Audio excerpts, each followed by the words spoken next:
All right. Good morning, everyone. Thank you for joining us for our August 1st Friday webinar. We are very excited to have Dr. Erik Sorensen from Miami University of Ohio joining us today. Erik's session is titled Secondary Traumatic Stress Among Resident Assistants. Before I turn it over to Erik, I have just a few reminders for you. One, please feel free to type any questions you have into the chat box, and I'll moderate the question and answer at the end of the session. Before you log off, don't forget to fill out the First Friday webinar evaluation, which you can access at the link on the bottom right of your screen. And if you have a topic that you are passionate about and you think would make a great future First Friday webinar, we are always looking for applicants. So please click on the other link at the bottom right of your screen to submit the proposal. If you're watching this session on our YouTube channel, these links will be in the video description. Thank you again for coming. And without further delay, I'll turn it over to Dr. Erik Sorensen. So take it away, Erik. Thank you so much, Shelley. And thanks for the invitation. I'm really excited to get the opportunity to present on this topic, which is very near and dear to my heart. I'm a newly minted PhD doctor, and this was my dissertation research. So I'm excited to dig into it and have some time at the end for questions and conversation. So thanks for joining us.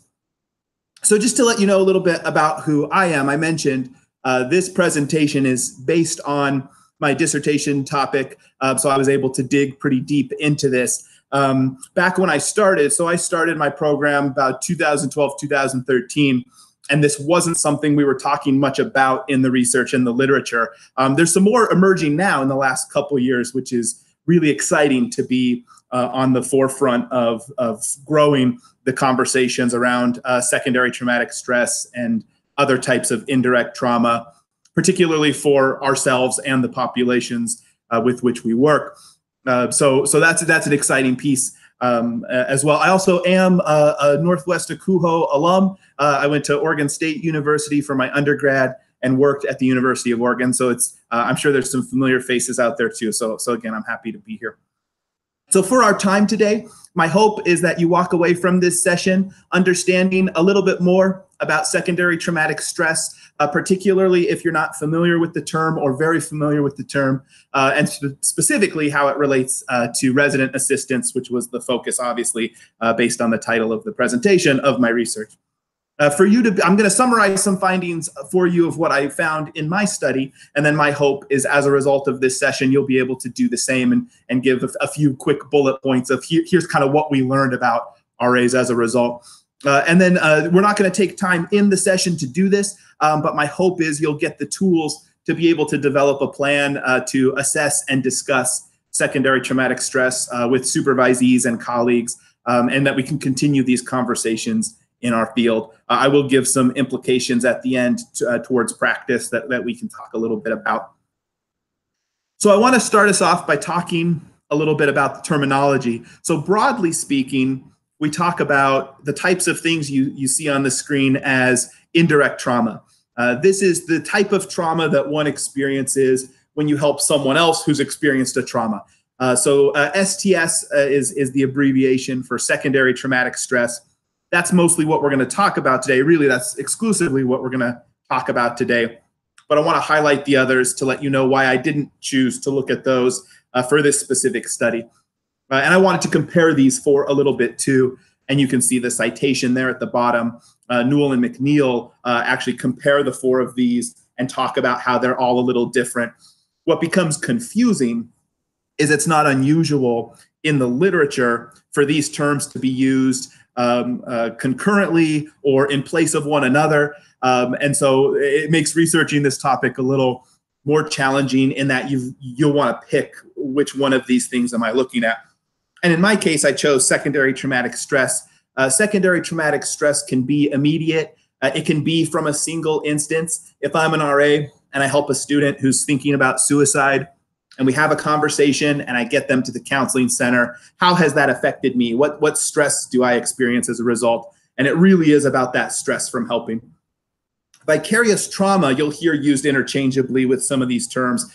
Based on my reading, I see it as a pretty different phenomenon in that it's more chronic. And I was reading up on some of it, and really you would actually have a trauma response in which secondary traumatic stress, it might be more stress related unless I'm actually feeling like I'm experiencing trauma in the same way. So vicarious trauma I see as a heavier experience. And for me, I love the term. Vicarious trauma is so descriptive. And when I started my research, that's what I first was looking at, because that's what I understood it to be. But as I read, I said, really the RAs are more experiencing more regular contact with students, where they're probably having more stress in helping with trauma and less about I'm sitting there with victims of trauma such that I'm feeling trauma in my own self. But I didn't study it, so maybe it does affect RAs as well. But that's the difference there. Burnout is also chronic, but is much more universal and is used much more broadly as cumulative stress. It can affect absolutely anybody. Certainly, if you're helping people, you can experience burnout, but you can experience burnout without helping people. So that's much more broad, but it is a related phenomenon. And then compassion fatigue was another term that I looked into a lot. It's used synonymously with secondary traumatic stress often, but that's not quite right. Compassion fatigue, as it's described, is typically the combination of secondary traumatic stress and burnout. And those two things together, I love the terminology and I love the imagery of compassion fatigue, that you're just tired from caring. And it's so descriptive. But ultimately, and I'll talk about the measures I used shortly, secondary traumatic stress was the one of these things that I was directly measuring, which is why I chose that. So that's just to give you an idea of some of the terminology that's in the field. In terms of defining secondary traumatic stress more specifically, it's defined here, and I'll quote, the natural consequent behaviors and emotions resulting from knowledge about a traumatizing event experienced by a significant other. It's the stress resulting from helping or wanting to help a traumatized or suffering person. And this is some of the first terminology that specifically coined secondary traumatic stress, and that was Dr. Figley who did that. And so what I think is important to recognize here, and where I thought secondary traumatic stress and RAs went together, I suspected that they would go together, is that knowing about this trauma or wanting to help someone, even the act of a desire to help, there was a stress that came from that, and I wondered if RAs would experience that. And then Dr. Stam later, the measure that I used was developed by Dr. Stam, and is talks a little bit. I think this is a nice shorter definition of secondary traumatic stress is about work-related secondary exposure to people who have experienced extremely or traumatically stressful events. And I think that's just a great one-liner about that's really, when I read that, I said, that's exactly what I want to know about for RAs. So that's what we're looking at today. So in terms of literature on secondary traumatic stress, again, I mentioned there was very, very little when I started. There's still not a lot, but I'm excited to see it grow, specifically in our field of student affairs and residence life and housing. So counselors, social workers, and students within those programs are probably the most studied population in this space. And that makes sense. Those are people we would think would experience this. There are conversations in those programs and in those fields about secondary traumatic stress and other indirect trauma. So there's a fair amount of literature on those populations. In that middle box, there's a lot of populations where there's one or two studies that look at them. Police, rescue workers, clergy, special education, hospice workers, and that's just a sampling. There's many, many more populations where there's a study or two that have said, hey, do they experience secondary traumatic stress? And you can see that those are all helping fields. As of now, there are studies out there. There is a mixed method study that looked at conduct hearing officers and their experience with secondary traumatic stress. There's some good qualitative work for student affairs professionals broadly. And then my work is looking specifically at resident assistants as helpers. So some of the symptoms of STS, just as we're thinking about what this phenomenon looks like, the way I like to describe it, and the literature suggests, secondary traumatic stress looks a lot like post-traumatic stress disorder in terms of some of the effects, and it may not be as prolonged. Someone may not be diagnosed with PTSD, but you'll see some of the same things. hypervigilance, difficulty sleeping, anxiety, feeling shame that you can't care the way you want to care, low energy, depersonalization, which is a big marker of burnout. And this is where you start to distance yourself from the people you're helping, sometimes even dehumanizing them a little bit, seeing them as their problems. You may see depression, you may see exhaustion, anger, irritability, impacting your ability to believe that the world is a safe place, or a feeling of loss of control are some of the symptoms that you may see with secondary traumatic stress. And again, knowing that this is a field that we're just starting to research, I think we'll continue to learn more about how to identify someone who may be experiencing some of this. So that brings us to my study. So I was interested in looking at RAs. I had worked with a lot of RAs. I'd supervised RAs. I've been an RA. And I said, you know, there's times where it feels like they're really struggling with they do a great job of helping the student and they struggle with some of that aftermath. So I looked specifically for my study. I used 3 different inventories and then a handful of questions that I crafted that I'll mention. I used the Professional Quality of Life Survey, and that is available free online. It's not intended to be diagnostic, so it's not something you take and say, oh, I have STS or I don't have STS, but it does give a sense of where you fall at that time, and it measures more than just secondary traumatic stress. It includes measures for burnout, compassion satisfaction, which is how much you like helping people in your job, compassion fatigue, which combines secondary traumatic stress and burnout, as well as secondary traumatic stress. So this is something people might want to check out too.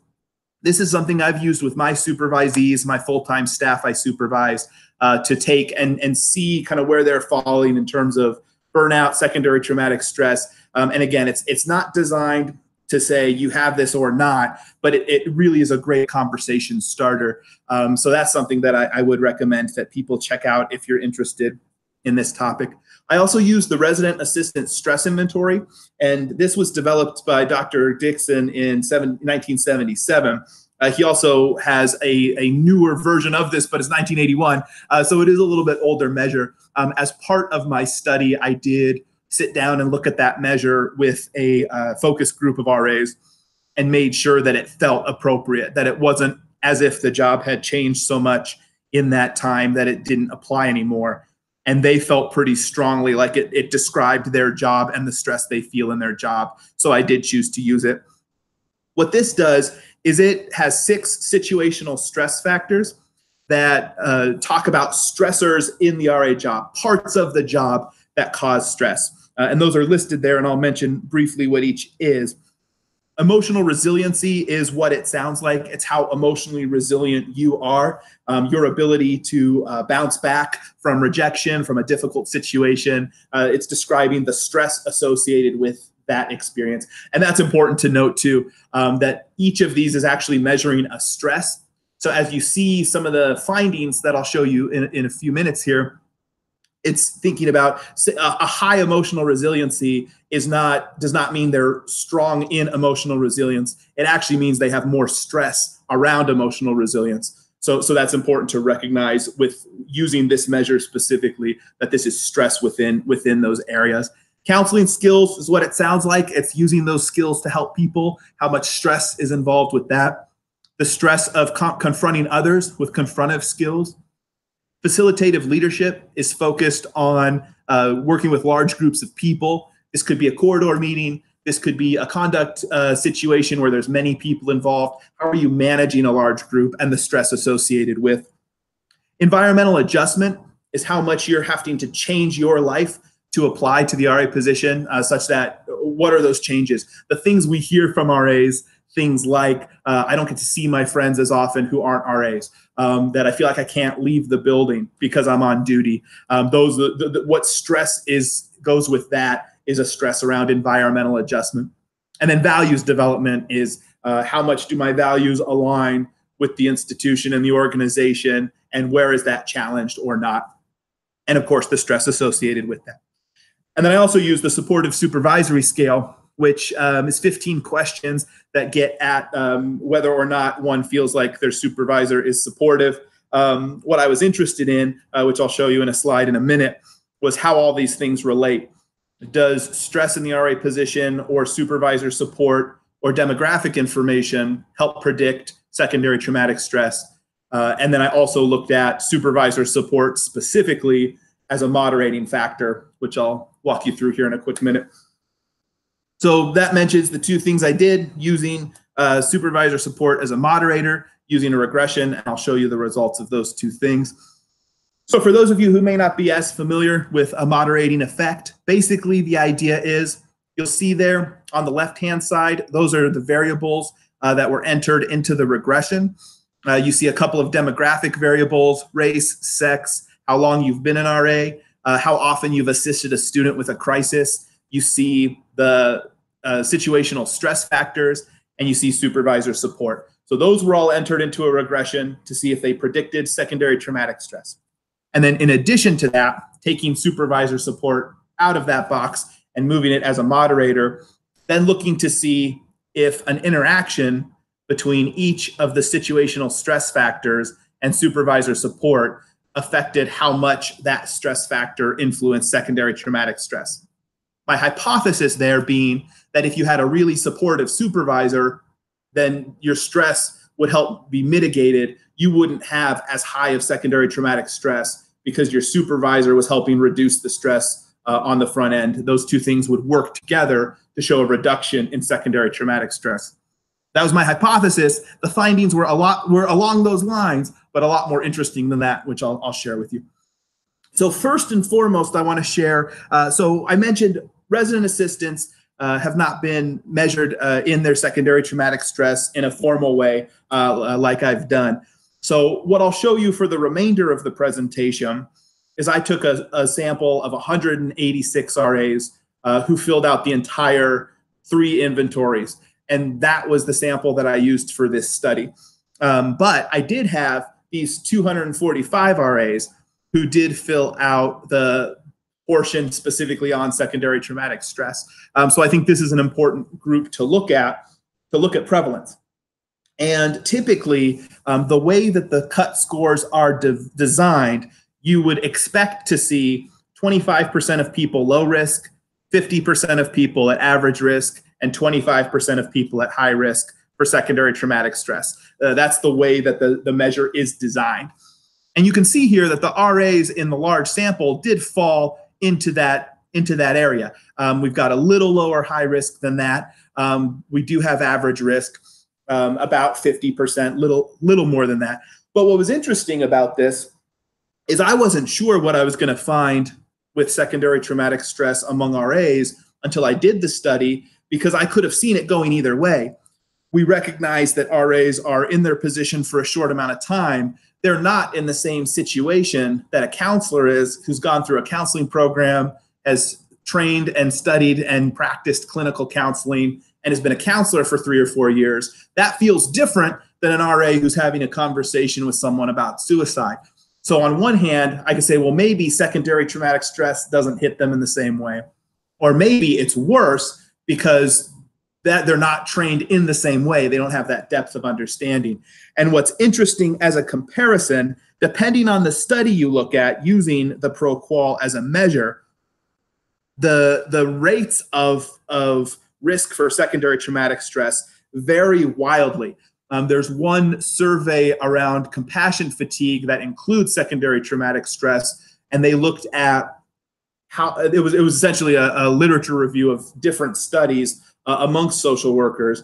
And what they found was it varied from anywhere from 0 to 70% you might find as average or high risk. So they were finding some people didn't really experience this. Some people did experience secondary traumatic stress. And so in some ways, this was a little bit alarming to me, even though RAs fell in what we would think is where we would expect them to fall. That still is a lot of stress on our student staff.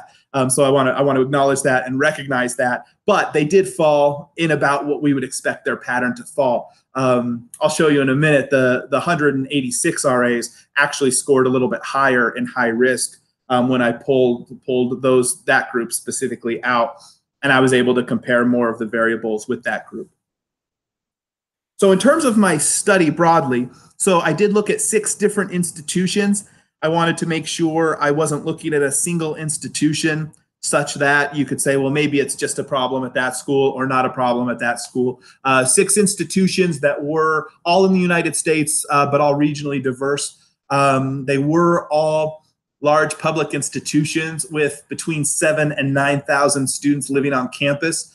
So they did typically have fairly large RA staff groups, but I did look at a variety of institutions. 186 respondents I mentioned. That ended up being a 13.8% response rate, which I would have, of course, loved higher, but is about what one expects for a research study like this. That's not out of bounds, but I'd love to continue working to see who are we missing within that very large percentage that didn't respond. It was a group that was primarily female and primarily white. Again, that aligns with a lot of studies of this nature. Again, I did weight by sex and race to see if that made a difference. In neither case did it make a difference in statistical significance, but I would be interested in increasing those the sample sizes such that I can see if that persists amongst the larger group. About half, over half, you see there, about 57% were first-year RAs, so that they themselves were in their first year as an RA is what I mean by that. And you can see the findings there in comparison to the findings to the previous slide. When I pulled this group out, low secondary traumatic stress was a little higher. Average secondary traumatic stress did go down, and about 27% were high secondary traumatic stress. So these 186 are the same group as the 245. This is a subset of that group, but you can see the average skewed more high when I had people who filled out the entire survey to completion. So those were my basic findings about, does secondary traumatic stress affect RAs? We see here the percentages in this specific sample. I thought people would be interested in knowing participation by race. I did use IPEDS codes to do this. You can see it is majority white, as we talked about. I did have a couple of groups, Alaska and Native American and Asian Pacific Islander, where there was only one respondent, and so I did pull those out of this group because I couldn't really compare groups that way. But you can see the percentages there, and you can see the numbers there. I also did ask if they identified as Hispanic Latino as a separate question. So that was not included as a race option. That was a separate question. So one could say, I identify as Hispanic Latino, and would also say I identify as a race as well. And so I did only have 10 of those students, but you'll see in the findings too. I don't know if I added it to this slide actually, but those 10 students did score higher on secondary traumatic stress. And again, it's a small sample with just the 10, but I'd be interested to see if that persists amongst a larger sample, that those who said they did identify as Hispanic Latino did indeed have a higher secondary traumatic stress, fairly significantly, actually. So what the regression showed in terms of which variables emerged as predictive. So in terms of the factors that predicted, and I just mentioned the ethnicity of Hispanic Latino also did, so that's included in that slide as well, that they did score higher as well. Environmental adjustment and facilitative leadership were the two situational stress factors that predicted. Those who had higher stress around adjusting to the RA role had higher levels of secondary traumatic stress, and that kind of makes sense, right? I think it really fits. And one thing that I didn't expect above others necessarily was that facilitative leadership was also a predictor. Those who were more stressed in dealing with large groups also showed higher levels of secondary traumatic stress. And again, that could make sense. I also was surprised that things like counseling and confrontive skills didn't. Those were not statistically significant. So these were the ones that emerged with this sample. Not surprisingly, and consistent with the literature, frequency of assisting with a crisis, those students who dealt with more crises in their buildings did show higher levels of secondary traumatic stress. And that I expected as well, in that that's very common, even though no other job is quite like the RA job or our jobs as professional staff. Workload is a predictor in most other fields. The more you're dealing with traumatic situations, the more likely you're going to experience STS. And in some ways, I think that's just exposure and law of averages. You're more likely to be stressed out by a situation. And even beyond that, it can be cumulative. Secondary traumatic stress is not defined as cumulative, but the more you're dealing with stressful situations, it makes sense that you would be more stressed or more susceptible to secondary traumatic stress. And then supervisor support did predict secondary traumatic stress in that higher levels of supervisor support showed lower levels of secondary traumatic stress. Again, not shocking. That was what was expected, but it's always nice to have the research to say, hey, in this sample, this did occur. So non-predictors of secondary traumatic stress, some of which I mentioned could be surprising. There was not a difference by male or female. You can see there down at the bottom of that list, counseling skills, when I weighted by sex, it did show as slightly predictive. I went ahead and didn't include it and not weight by sex so that I would have the most conservative regression model. I thought that was most appropriate, but counseling skills will require a closer look to see if that does ultimately predict in some ways. Years of experience as an RA, which I asked as well, did not predict secondary traumatic stress. And then emotional resiliency, values development, confrontive skills, counseling skills did not predict secondary traumatic stress. And I actually, when I initially hypothesized, I thought all 6 stress factors would help predict. And ultimately, in this sample at least, they didn't. I'd be interested in future studies to see if they do in other contexts. But in this case, they didn't. So some of the implications of these regression findings, I think what you read about as you're reading about indirect trauma is sort of the standard implication is, hey, we have to teach people about secondary traumatic stress. We have to make sure they know what it is, being able to recognize the signs amongst themselves or others, and it kind of helps build this culture of normalizing it as an understood experience of the job. And I think that is important in this context. So I think there are areas for staff preparation and training to talk specifically about secondary traumatic stress and sharing the findings in this study. Additionally, thinking about what we saw as the predictive factors, which I'll go back one slide for a quick moment, we could think about how do we train on environmental adjustment, facilitative leadership, dealing with crises, supervisor support. We want to make sure we're building good capacity in those areas. Theoretically would help then support RAs in their secondary traumatic stress. So I think that's one of the biggest markers that we have there. We're talking a lot about self-care these days, and I think this highlights the need for that as well. Self-care is the other most common recommendation in other literature, that you really have to make sure you are taking care of yourself to the best of your ability. Now, don't ask me what that looks like. I think what I always tell people is use what self-care strategies work and make sure you're employing them. I think it's just nudging people to do it. But I don't know if we've put our finger yet from a research standpoint on what are the best self-care strategies to help reduce this kind of indirect trauma. I would say, given the limited amount of research, I would say we don't know that yet. But I think it's important to acknowledge we need to be taking care of ourselves because it's affecting me when I help you as a student.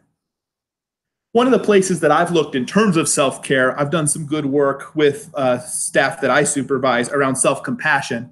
I had one staff group in particular where it felt to me like they just were not treating themselves with the same care and grace that they would treat other people. And so we dug into this, and Kristen Neff, I've got her materials in my references as well. And she's got a lot of really great activities and resources around self-compassion. Supervision, because supervisor support showed to reduce secondary traumatic stress. Again, not surprising, but important to make sure our supervisors are well trained, are using strategies that help them relate and connect to staff, and that they're supporting RAs in conversation after incidents of stress and difficult situations. Speaking of the supervisor support, the way in which this was measured, it was not specific to trauma. it was just generally that your supervisor was a supportive person was making a difference in terms of how stressed the RAs felt. So that's obviously key. And again, that's not anything that's going to surprise us at all. Sorry about that, folks. Changing the environment. So because environmental adjustment is so important, I think we can think about how do we help prepare RAs to understand what their experience might be like when they become an RA. I think this is a great conversation piece around recruitment, selection, and some of those pieces. I want applicants to really understand as best they can, because you don't really know it until you're in it, but can we give them more of a sense? I know some schools are doing this already, but can I bring in a panel of RAs to say, hey, here's what it's really like? Can we have small group conversations to really say, here are the things that were hard in adjusting, but here are the things I love about the job, just so people hear that more to the forefront. I also think about what systemic changes we might want to consider, knowing that frequency of contact is going to increase the likelihood of secondary traumatic stress. Can we spread out the workload in different ways? Are there other staff members who could engage in duty to give the RAs a break? Is there a way to shift some of the responsibilities such that we're making sure our RAs have manageable workloads as best as possible? I know there are financial restrictions to that, but those are conversations I think we should be having. Is the position still what it should be in this day and age?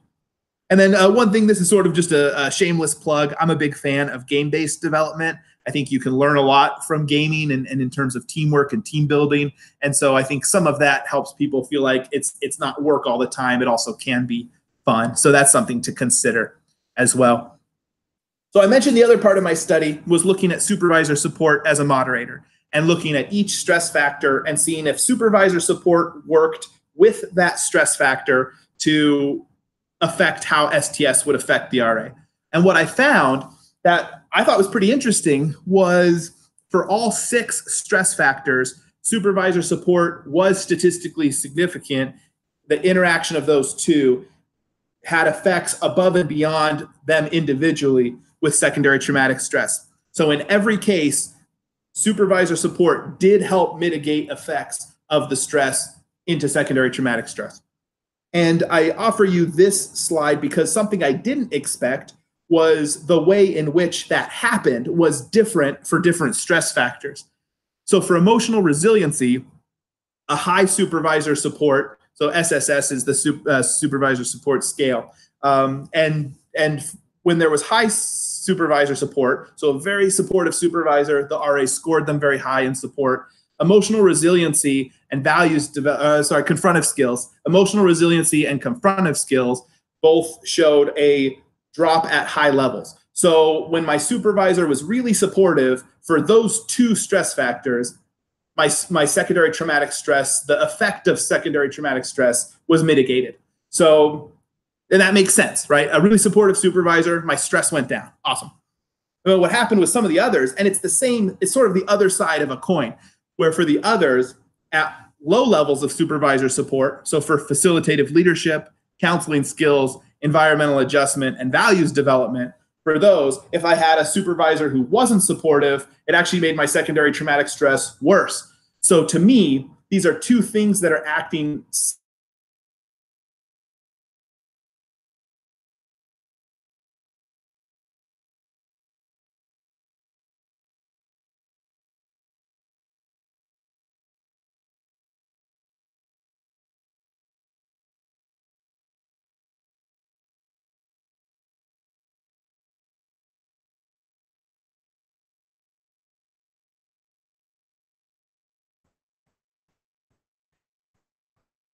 Erik, did your microphone go away?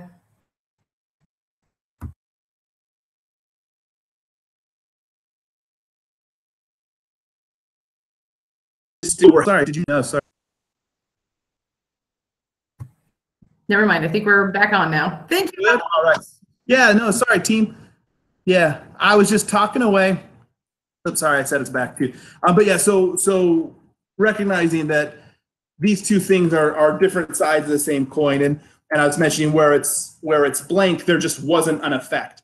So it would still mean, so emotional resiliency with low supervisor support, you would still have stress related to emotional resiliency, you would still experience secondary traumatic stress, but it didn't help or hurt, really. But a good supervisor would help reduce the effects of secondary traumatic stress if you were stressed out about emotional resiliency. So that's kind of how that table should be read. And you can see there's some effects at medium, supervisor support, and in other examples, there weren't. So I'm happy to talk about that more if people have specific questions. I would suggest that's probably the most complicated part of my whole study, and the findings weren't exactly what I expected. So it really was, that's sort of the most interesting part to me. So I'm always happy to talk more about it. So the implications for supervisor support, I think, are very, very straightforward. The kinds of things you would expect at thinking. So we really need to make sure our supervisors of RAs are being supportive, right? That's kind of the bottom line. And I don't think that's anything anyone would disagree with. But what does that mean? So I pulled these bullet points from the supportive supervisory scale to say, what are the kinds of questions that are being asked when an RA says, through the measure, my supervisor is supportive? What are they saying? So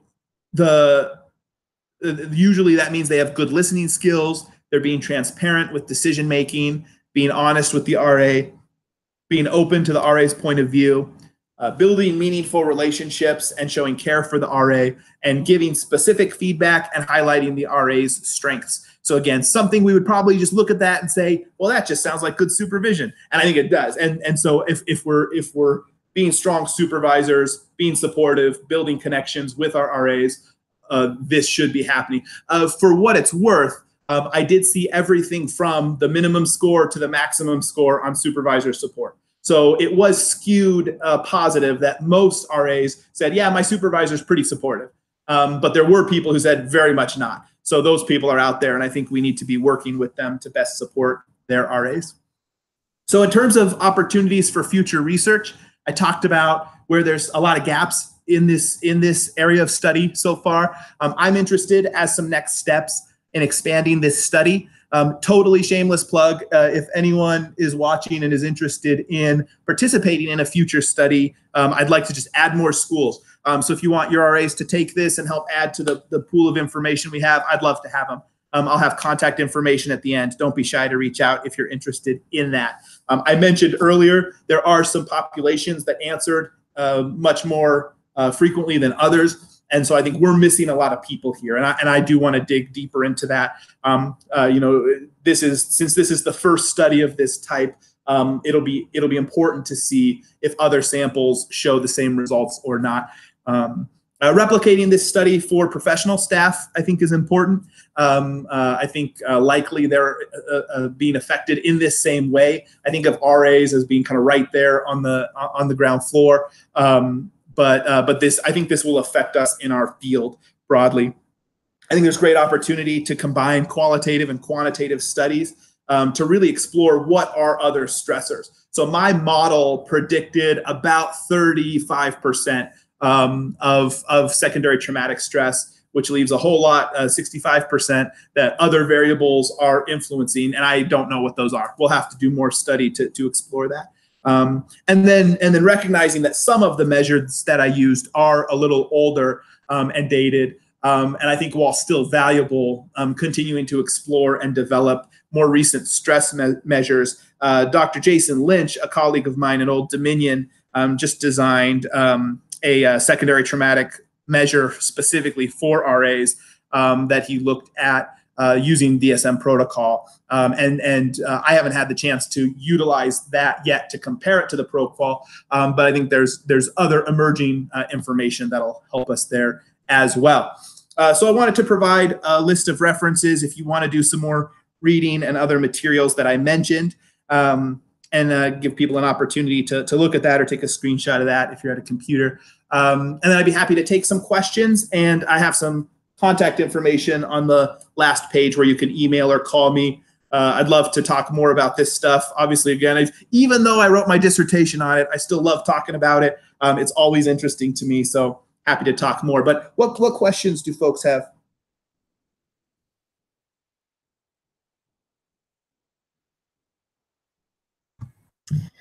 So one of the things that I have done is I have put in the chat box just a feedback form for for feedback about the presentation itself. I'm not seeing that there's any questions that are currently listed in the chat box.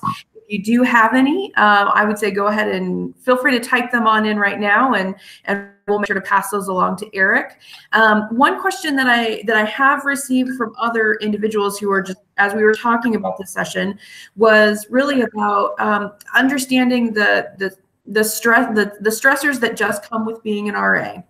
Right. Mm-hmm. And how do we approach training in a thoughtful way?